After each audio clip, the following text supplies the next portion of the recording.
Welcome to Wayne's Old Time Radio Page channel. I'm Wayne, your host. These programs are brought to you by support of our listeners. You can give your support at Patreon or PayPal, either one. There's clickable links in the description below. Thanks for your support and enjoy the shows. If you'd like for me to get you a shout out, there's a link to PayPal in the description below. Leave us a donation. We'll get it up here for you. Just tell us who you want it to. You, a friend, a girlfriend, a wife, spouse, whatever. And we'll get it up here. From the life of Sherlock Holmes will be transmitted to our men and women overseas by shortwave through the worldwide facilities of the Armed Forces Radio Service. Petri Wine brings you Basil Rathbone and Nigel Bruce in the new adventures of Sherlock Holmes.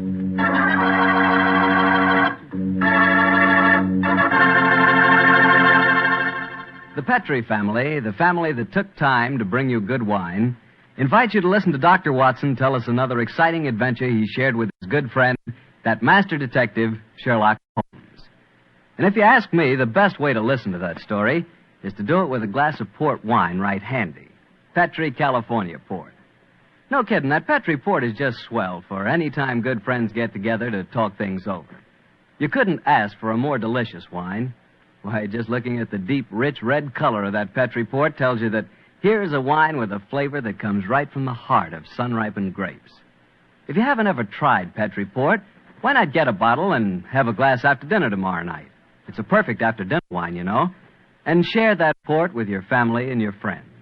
And don't forget, when you serve Petri port, you can serve it proudly. Because after all, the name Petri is the proudest name in the history of American wines.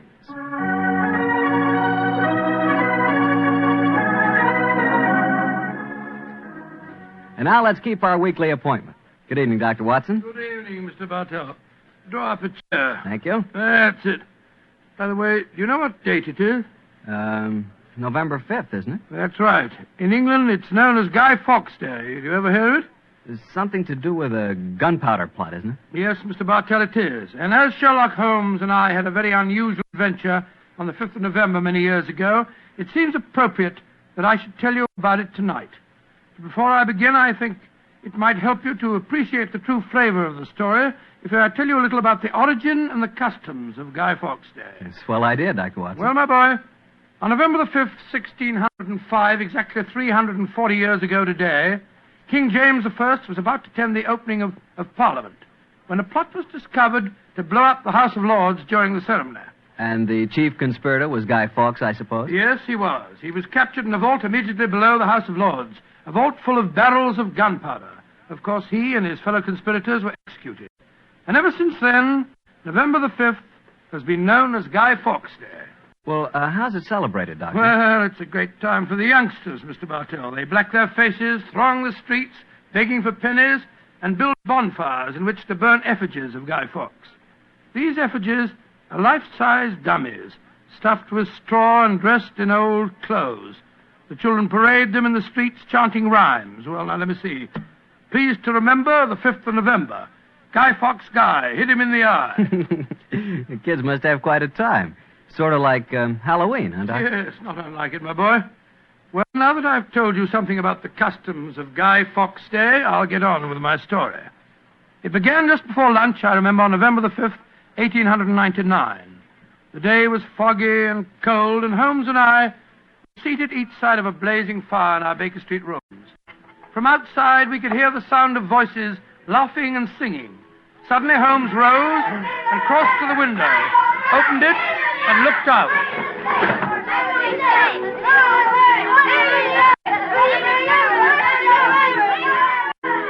Then he turned to me and spoke. Children having a great time, Watson, aren't they? Yes, it cost me a shilling worth of pennies to walk here this morning. Has it occurred to you, Watson, that the gunpowder plot offers very promising material to the speculative mind? In what way, Holmes? I say it's confoundedly chilly in here. Don't you think you might shut that window? Sorry, old chap. As I was saying, the gunpowder plot offers very promising material to the speculative mind. I've made something of a study of the historical records of the case. There is more than a little evidence to suggest that King James was never in any real danger. Never in any danger? Well, what makes you say that? Knowledge of the proposed dastardly scheme came to light early. But James Stuart, King of England, the possessor of a shrewd and diabolical mind, used the spectacular discovery of the plot to try and bolster his waning popularity, as well as to justify increased religious persecutions. Well, that's the first I've heard of it, Holmes. I dare say, old fellow, but it's true just the same. I'm afraid James Stuart, King of England, was an unscrupulous tyrant. Come in. Oh, yes, Mrs. Hudson? There is a gentleman to see you, Mr. Holmes. He said it was very important, and he asked me to give you his card. Oh, thank you, Mrs. Hudson. Oh, ask him to come up, please, will you? Aye, sir. Well, who is it, Holmes? A gentleman with a remarkably fine sense of timing. Read his card for yourself. Let's have a look. Mr. James Stuart. Great Scott, that's an extraordinary coincidence that he should arrive just as we're talking about James Stuart, King of England. Come in. Mr. James Stuart. How do you do, Mr. Stuart? My name is Sherlock Holmes, and this is my colleague, Dr. Watson. How do you do, sir? How do you do? Mr. Holmes, you've got to help me. I'm walking about in mortal fear of my life. You've got to help me. Mr. Stuart, I suggest that you sit down. I'll do anything in my power to help you, but you must compose yourself first and tell me quietly what it is that's frightening you. How can I compose myself when I may be dead within a few hours? No, Mr. Stuart. I'm a doctor. I really think if I were to give you a sedative that you'd find... How can you talk of sedatives when My heart. Doctor! My heart. All right. Now, here, let me help you into this sofa. There you are now. Imagine That's that brandy it. would be in order, Watson. Yes, Holmes, and I'll give him some digitalis. A fellow with a bad heart like this shouldn't allow himself to get so excited. Here you are, Mr. Stuart. Drink this. That's it. And now this, Mr. Stuart. What is it? It's digitalis. Very well. Yeah, now. Feel better, sir? Yes, Mr. Holmes. Yes, I do. You're right. I shouldn't get so excited. My heart can't stand it, you know. Watson, is he well enough to talk, do you think? Yes, if he doesn't excite himself again. I'll be careful, Doctor. I'll take it quietly. Mr. Holmes, when you saw my card just now, did it strike any responsive chord? Oh, naturally, sir. Who could fail to be intrigued when a James Stuart calls to see one on Guy Fawkes Day? It isn't just coincidence that my name is James Stuart. I've got royal blood in my veins. People know of it. And that's another reason they're out to kill me. They're jealous of my heritage. Every instinct I have is a royal one. Now, you gentlemen know that falconry is a king's sport. And my greatest hobby is the breeding and the training of Mr. falcons. Stuart, please, Mr. Stuart. Owing to the state of your health, I suggest that you be as economical as possible in your explanation. In fact, I think it might be better if I were to question you. Very well, Mr. Holmes. Now, you say that your life is in danger. What evidence do you have to substantiate that claim? My cousin, Guy Falconby, has threatened it. You see, Mr. Holmes, he and I are the only heirs to a wealthy uncle. His fortune will go to the surviving heir. If I were dead, Guy would inherit everything. Seems to me, Mr. Stuart, that you should have applied to Scotland Yard for protection. I did, Dr. Watson. Only a few days ago I saw a certain Inspector Lestrade, I think his name was, and he laughed at my fears. Oh, Lestrade. And he laughed, did he? Well, then in that case, there may be something in your story, sir. You say that your cousin has threatened to kill you. Has he indicated the method he intends to employ? He has, and it's a devilish plot. Guy has a bitter, twisted sense of humor, gentlemen, even when he's planning as dastardly a thing as a murder. I am James Stuart. He is Guy Falconby, which is near enough to Guy Fawkes. Today is the 5th of November, and he's planning to blow me up. Oh, come, sir. You can't expect us to believe that. But it's true. He warned me. And the celebrations that are going on in the streets of London today would make a rare cloak for his activities. I must confess, Mr. Stuart, that I find your story most unconvincing. All your evidence appears to depend on conversations held between you and this cousin of yours. You have no facts, sir, to substantiate your claims. But I have. Then please let us hear them. I live at 23 Cavendish Square. A week ago, the house next door to me was let to a new tenant. Almost immediately, workmen became very active there. They were digging in the cellars, Mr. Holmes. I could hear the sounds of picks and shovels through the walls. Digging in the cellars. That does sound significant, doesn't it, Holmes? Extremely. Did you observe any other activities of the workmen, Mr. Stuart? Mr. Holmes, vans have been delivering large packing cases to the basement during the last 2 days. Mm-hmm. I know what's in them, too. It's gunpowder. I tell you, they're planning to blow me up today. No. Steady. You mustn't excite yourself again. What's shall I do, Mr. Holmes? I think, sir, it would be better for you to rest here for a while and then go to a nearby hotel. I would suggest the Shaftesbury. And wait there until you hear from us. And where are you gentlemen going? Watson and I, after donning suitable disguises, will visit the house adjoining yours in Cavendish Square. I think an examination of the cellar there might prove most illuminating.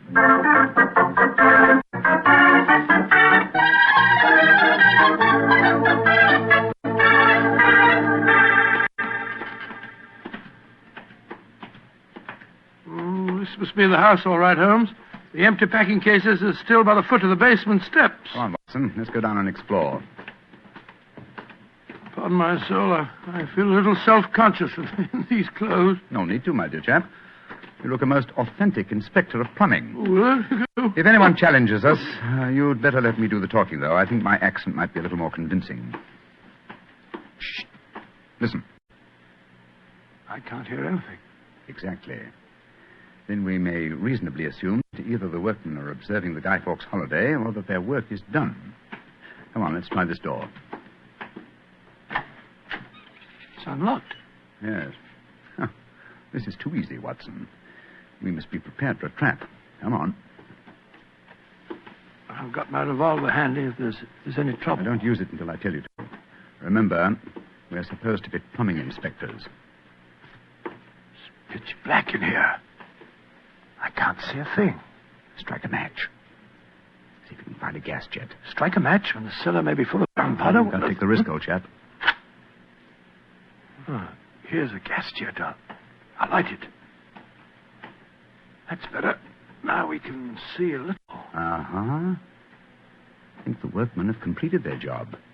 See that new wood forming a crude door in the corner over there? Where does it lead to, do you suppose? Let's find out.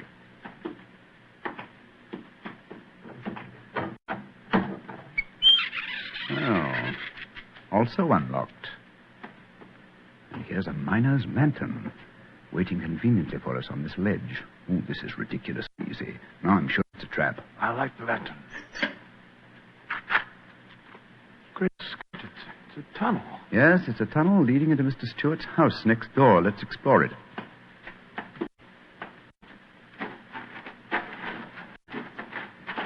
Look, Holmes. Look at the barrels.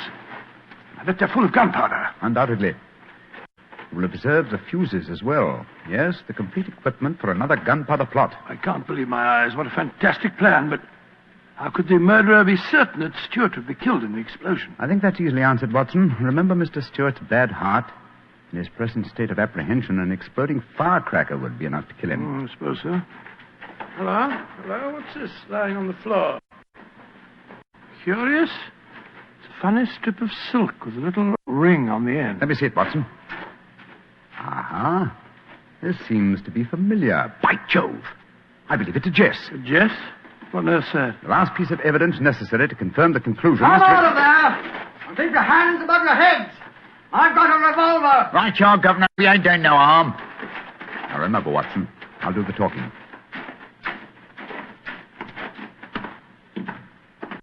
Come on! Out you come! Well, well, you're a comical-looking pair. What are you doing in there? Me and my mate got a message to come over here and see to the plumbing, mister. Plumbers, eh? Have any identification? Yes, sir. Here's my badge. We're inspectors for the London County Council. Oh, that's all right, my man. I saw the basement door open, and I thought burglars might be here.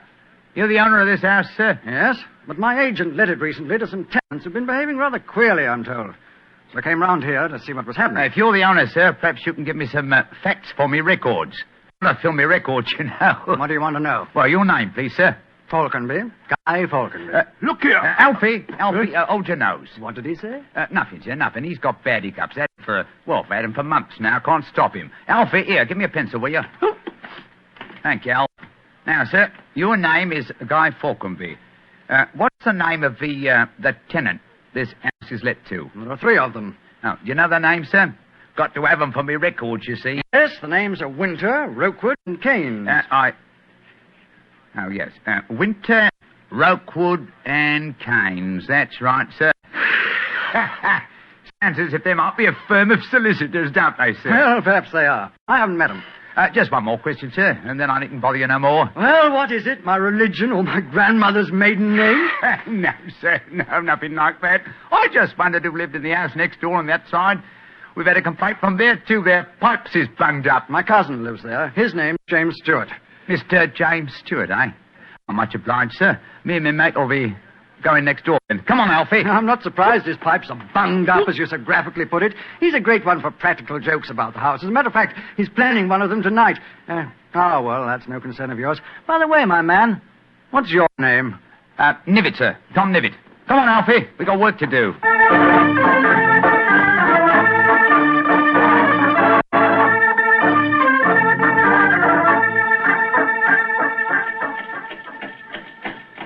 Holmes, I wish you'd tell me what's going on. Why have we taken this cab back to Baker Street? Get out of these clothes. They've served their purpose. Now there's more serious work afoot. Well, I'm still confused about our interview with Guy Fawkes. Why did you say your name was Tom Nivet? More touch of vanity, old fellow. Vanity? How do you mean? Well, consider the names in this case so far, Watson. James Stewart says that he's been threatened by Guy Fawkes. A name, as Mr. Stewart points out, not unlike Guy Fawkes. Do you recall the names of the three tenants that Mr. Fawkes gave us a few minutes ago? Yes. Winter, Rookwood, and Keynes. But what's that got to do with it? A great deal, my dear fellow. Thomas Winter, Ambrose Rookwood, and Robert Keynes were the three men executed with Guy Fawkes in the original Gunpowder plot in 1605. Good Lord. Where does Tom Nivet, the name you gave yourself, fit into the picture? Thomas Nivet was the Westminster magistrate who arrested the conspirators. Since the would-be murderer has such an academic knowledge of the original plot, I thought I'd let him know that he was up against an opponent worthy of his skill.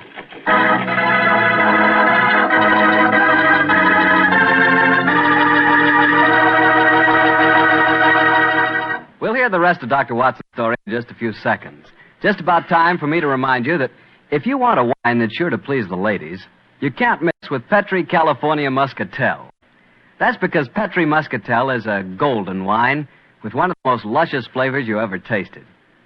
Did you ever taste a big, plump Muscat grape that's ripened in the sun? If you have, then you know what to expect when you taste Petri Muscatel. It's a wonderful wine. Perfect after dinner and swell when company comes. Just remember that, won't you? Petri Muscatel. Well, Doctor, you and Mr. Holmes were certainly having yourselves quite a Guy Fawkes day. What happened when you got back to Baker Street? We quickly changed out of our disguises and back into our ordinary clothes. I was still pretty much in the dark, as usual.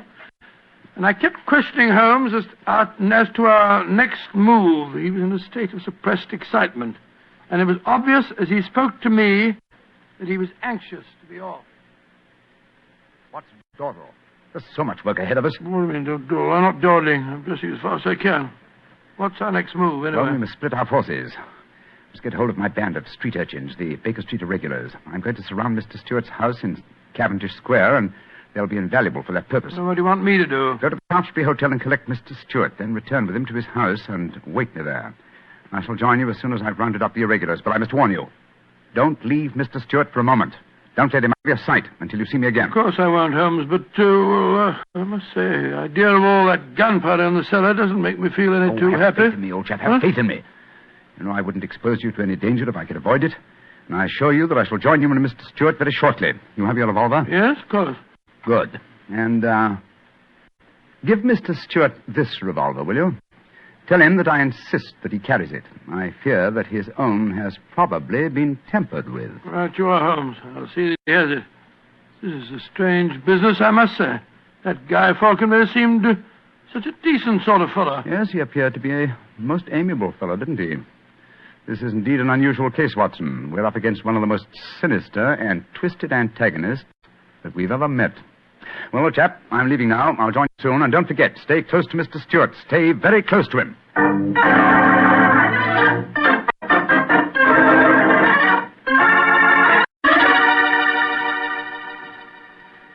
Dr. Watson, I wish your friend were here. No, don't get so excited, Mr. Stewart.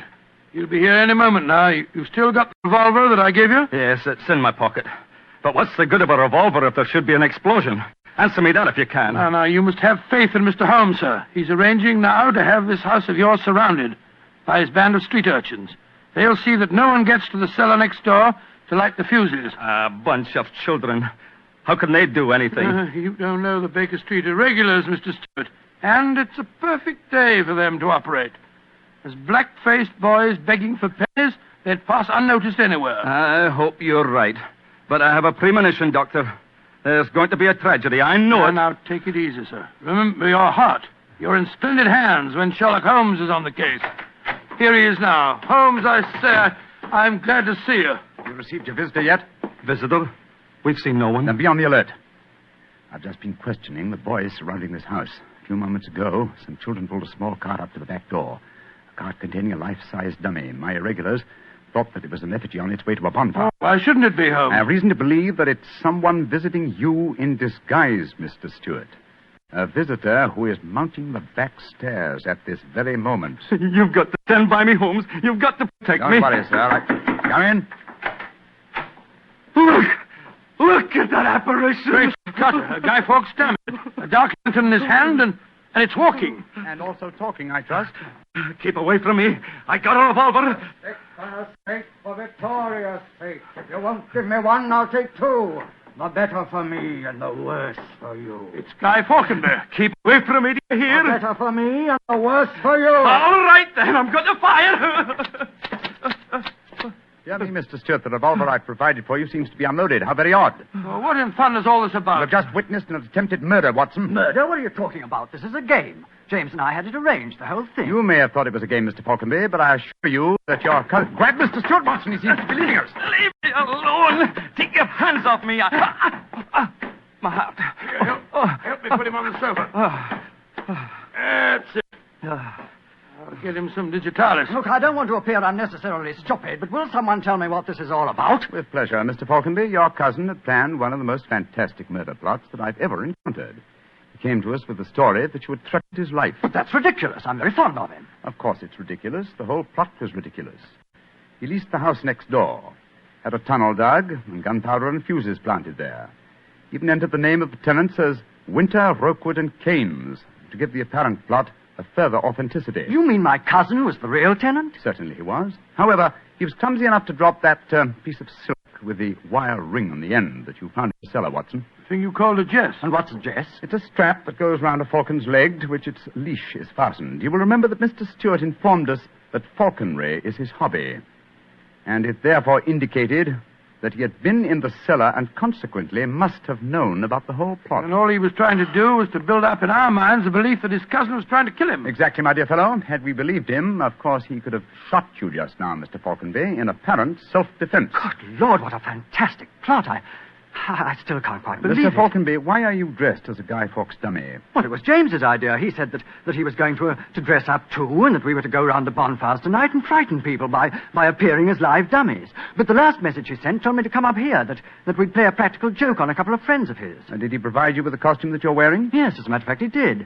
Have you searched the pockets for any weapons? No, but I will. All right, and while you're doing that, I'll examine this dark lantern. How's your patient, Watson? Well, I've given him some digitalis. Now I'll get him some brandy. I can't find anything in the pockets. Here's the answer, my friends. Look here. Inside the lantern is a dagger. Your cousin planted it there to substantiate the claim that you were trying to kill him. Had his plans worked, you would have been dead, Mr. Falconby, before you could have told us the truth. Here, come back here, Mr. Stewart. James! He slipped out of the door. Found it. He's faking the heart attack. Come on, Watson, after him.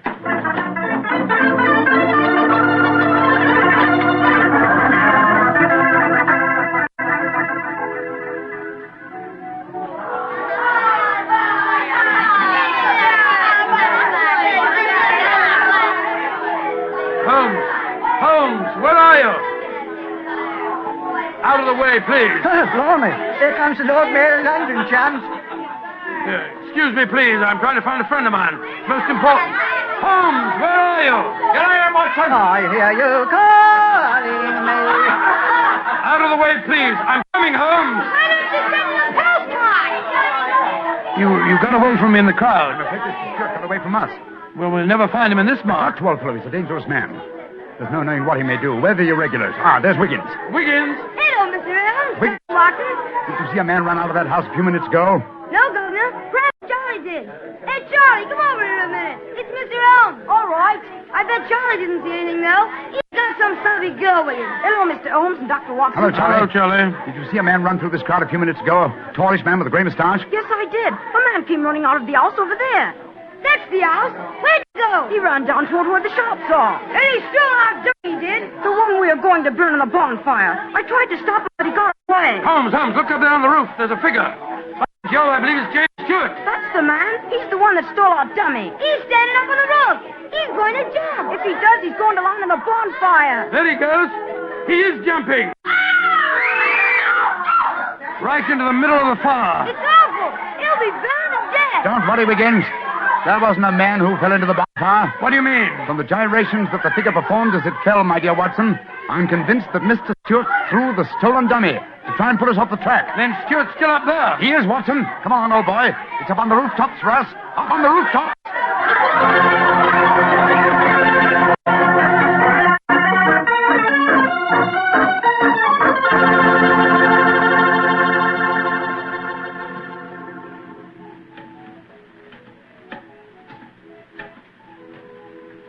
Here, Watson.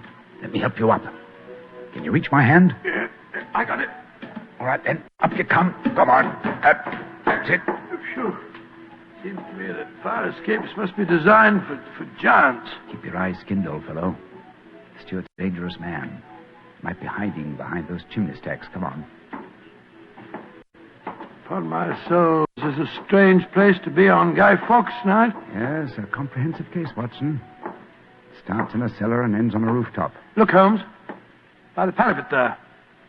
The crumpled body of Mr. Stewart. Looks to me as if it... Yes. He's dead, Holmes. Well, it's not surprising. The effort of carrying the dummy up here and throwing it, combined with his own state of excitement, were too much for him.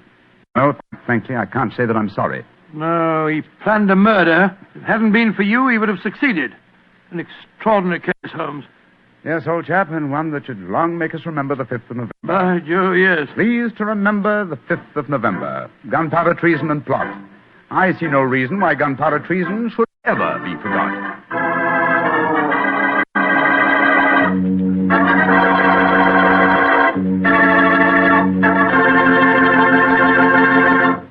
Well, Doctor, as you boys would say, that story was a bit of exciting, what? Yes, and even now I sort of lose my breath when I remember climbing that fire escape. You know, Doctor, those two fellas certainly went out of their way to celebrate Guy Fawkes Day. Now, take me. When I got a little celebrating to do, I like to do it quietly. Some friends, a glass of port. Yeah, Petri port, of course. What else? Leave it to you. No matter what the occasion is, you can somehow make it a perfect occasion for Petri wine. How'd you do it, old fellow? Don't ask me how I do it. You mean, how does the Petri family do it? How can they make such swell wine? Well, the answer is experience. The Petri family has been making fine wine for generations. And ever since they first established the Petri business way back in the 1800s, they've handed on down from father to son, the fine art of turning luscious, sun-ripened California grapes into fragrant, delicious wine. That's why when you want a wine for any occasion, before dinner, with your meals, or after dinner, you can't go wrong with a Petri wine, because Petri took time to bring you good wine. And now, Dr. Watson, what Sherlock Holmes adventure are you going to tell us next week? An old favorite, Mr. Bartell, a story that concerns strange music that was heard in a lonely house in the English countryside, and of the living death that stalked there. I call it The Adventure of the Speckled Bairn.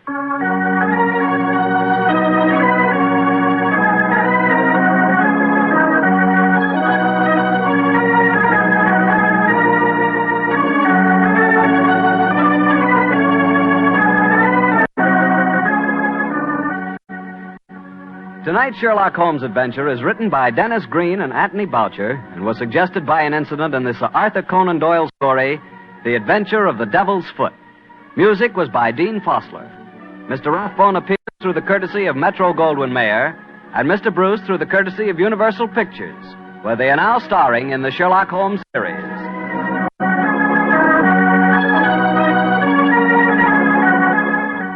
The Petri Wine Company of San Francisco, California, invites you to tune in again next week, same time, same station. This is Harry Bartell saying goodnight for the Petri family. Sherlock Holmes comes to you from our Hollywood studio. This is the Mutual Broadcasting System.